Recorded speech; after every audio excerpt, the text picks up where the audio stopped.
आप लोग जरा ना शेयर कर दीजिएगा, आज कुछ ऐसी बातें करने का मन है ना, मतलब बहुत दिन से दिमाग में चल रहा है। जो मतलब चीजें अभी देखता रहता हूँ मैं, जो कल्चर चल रहा है अभी आज के समय में, बाबा बड़े प्रचारित हैं, मतलब बाबाओं का बड़ा ही बोलबाला चल रहा है, बाबा कल्चर को कहते हैं जिनको, साधु संत जो होते हैं जिनको आप देखते हैं आजकल बहुत सारे आ गए हैं, रील वाली साध्वी हैं, फिर आईआईटी बाबा हैं, और ये तमाम ऐसे चरित्र देखने को सोसाइटी में मिल जाते हैं और लोग बड़ा प्रचारित कर रहे हैं, बड़ा अप्रिशिएट कर रहे हैं, यही सनातन धर्म है, यही ये है, ठीक है, सारी अच्छी बातें हैं। पर ये जो लोग बोल रहे हैं, मैं आप लोगों से पूछना चाहता हूँ, पिछले 10 सालों में जितनी भी हमारे 90s के लोग हैं, जो वोक जनरेशन आई है, हम लोगों ने ये चीजें पहले नहीं देखी क्या? ये जो हमें बता रहे हैं, ये जो बाबा लोग आके प्रवचन पेलते हैं, ठीक है, या जो प्रवचन मैं अभी आपके सामने पेल रहा हूं, ये क्या आपने पहले कभी नहीं देखा या पहले कभी आपने सुना नहीं है? ये बातें तो हमेशा से सोसाइटी में रही ना। ये जो संतों की बातें होती हैं, ये जो मोक्ष की बातें करते हैं, ये संसार मोह माया है, ये तो हम बचपन से देखते चले आ रहे हैं। ये तो हमारे सीरियल में हमें देखने को मिल गया था, ये तो श्री कृष्ण सीरियल में हमको देखने को मिल गया, दूरदर्शन पे हमने ये देखा है। डिश टीवी वाली जो जनरेशन है आपके, अभी तो बहुत सारे लोग ये भी नहीं जानते होंगे, अभी तो आपके यहाँ पे सारे चैनल वाले ना जाते हैं, अब तो मोबाइल में सब लोग आपको देख ले रहे हैं। हम तो वो देखे हैं कि भाई डिश टीवी होता था, उसमें आता था महीने का 200 रुपए 300 रुपए 150 रुपए रिचार्ज होता था उसका, मैं डिश कनेक्शन वाला केबल कनेक्शन वाला लेता था, तो उसमें डिस्कवरी चैनल और तमाम अलग अलग चैनल ऐसे आते थे, वही देखा करते थे, है ना। उसके बाद में टाटा स्काई स्काई सब आया, फिर चीजें मतलब थोड़ा सा बदली और ज्यादा ऑप्शंस मिले और सीरियल्स हमको बहुत सारे देखने को मिले, तो हम दूरदर्शन में भाई रामायण आता था रोज शाम को, देखा करते थे, प्रवचन मिलते थे। अब क्या है कि एक बाबा जी है, साल भर पहले का मैंने उनका इंस्टाग्राम अकाउंट देखा था, तो बाबा जी जो थे वो भाई साहब ऐसे ही बाल बढ़ाए, जल्दी में साल 1.5 साल बढ़ाए हैं, और वो क्या करते हैं, उसको प्रवचन दे रहे हैं, है?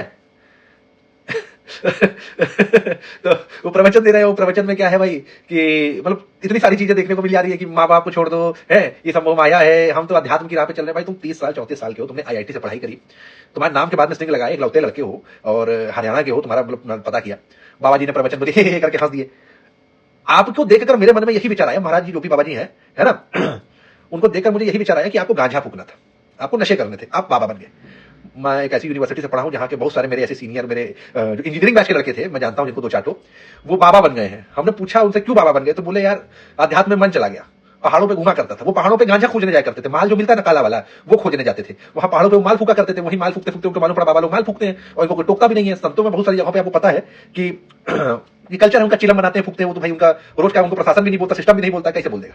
उनके ऊपर धर्म का प्रोटेक्शन है, तो भाई धर्म का प्रोटेक्शन कोई ऑब्जेक्ट नहीं कर सकता। बाबा माल फूकेगा तो महान, आम आदमी माल फूकेगा तो गंजेड़ी, तो बाबा बन जाओ, सम्मान भी मिलेगा, माल भी मिलेगा, कोई समस्या भी नहीं होगी, तो बाबा बन गए। उसके बाद में देखिए संत जो होते हैं, तो वो होस्ट हर्षा जी है, जो हर्षा रिचौरिया का नाम उनका मैं देख रहा था कि भाई साहब वो एकदम हाई लेवल पे प्रचारित थी, ठीक है, हाई लेवल पे उनको बताया गया भाई देखिए एक जो साध्वी होती है, मैं आपको क्लियर चीज बता दूं, वो कंघा नहीं करेगी, ठीक है, वो लिपस्टिक नहीं लगाएगी, काजल नहीं लगाएगी, मेकअप नहीं करेगी, लेकिन आपको सुंदर लगी, आपको नयन सुख मिला, आपको लगा बड़ी मतलब खूबसूरत है, तो आपने क्या किया, आपने भाई साहब उनको प्रचारित करना शुरू कर दिया, ठीक है, आपकी क्या कहते हैं, इनको प्रचारित करना शुरू कर दिया, अरे भाई साहब देखिए सनातनी है। अब वो कौन थी? वो इंस्टाग्राम की रीलबाज महिला थी, उसको रीलबाजी करनी थी, no doubt she is beautiful in her own ways, थोड़ी उम्र ज्यादा हुई 33-34 मुझे लगता है, लेकिन सुंदर है, ठीक है, मेकअप वेकअप अच्छे से करके वो आई थी, आंखें उनकी थोड़ी सी मतलब कैट आई थी, तो लोगों को बड़ा अट्रैक्टिव लगा और उनको वायरल कर दिया, लोगों ने साध्वी के नाम से प्रोटेक्ट कर दिया।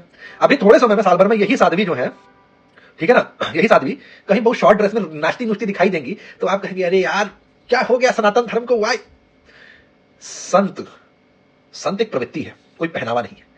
संत जरूरी नहीं है कि वो भाई साहब भगवा चोला पहन के, संत जींस पैंट में भी आ सकता है, संत हो सकता है कि भाई सूट बूट में भी आ सकता है, वो एक स्वभाव है। आप लोगों ने स्वभाव को एक पहनावे से कनेक्ट करके रख दिया। अब उसका प्रॉब्लम ये हो गया है कि जो भी अंठ लंठ टाइप का व्यक्ति होता है वो संत बन जाए।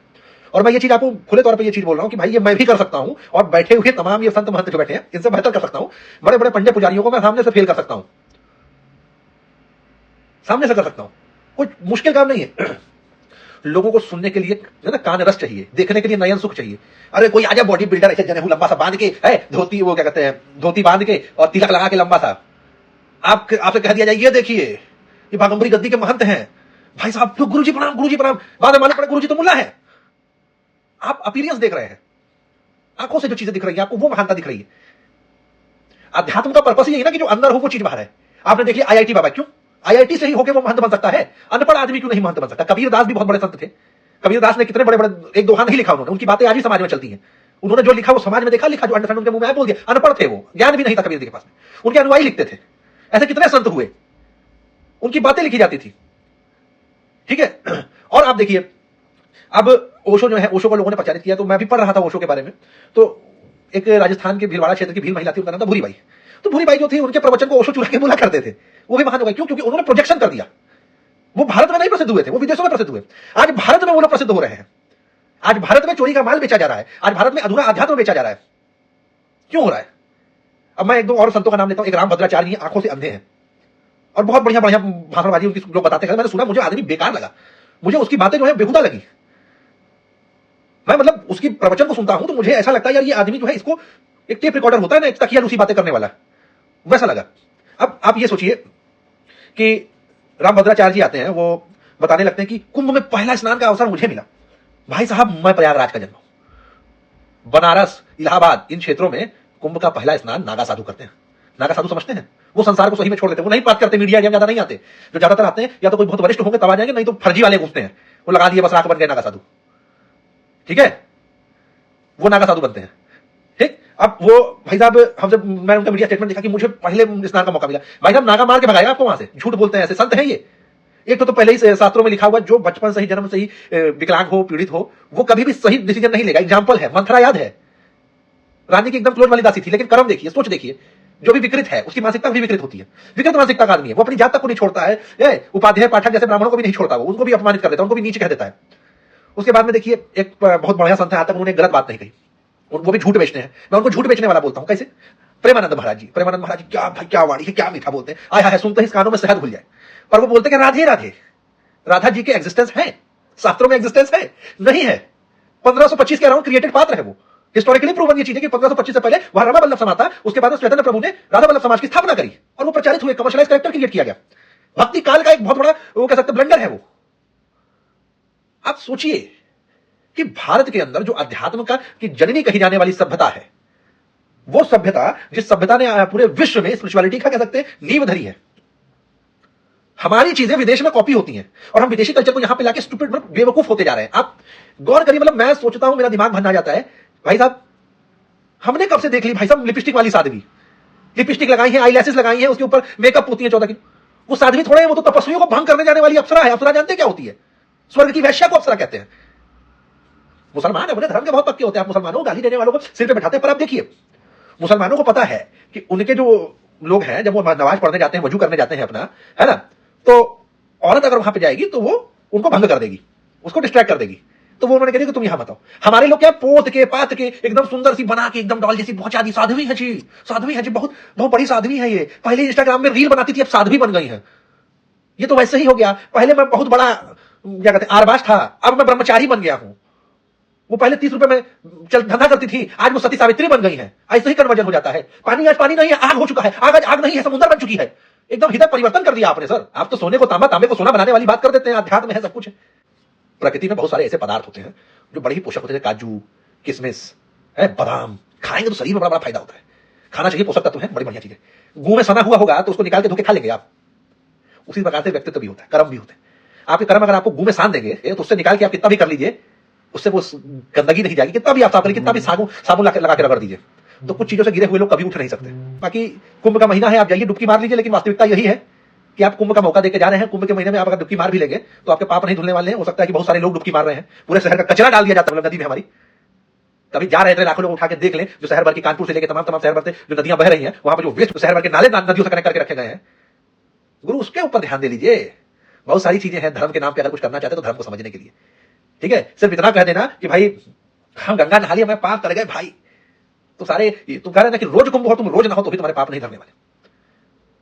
तुम तनका तो भाई मैल धो लेते हो, मनका कहां से लेके जाओ? देखो मैं भी वही बातें कर रहा हूं अध्यात्म वाली।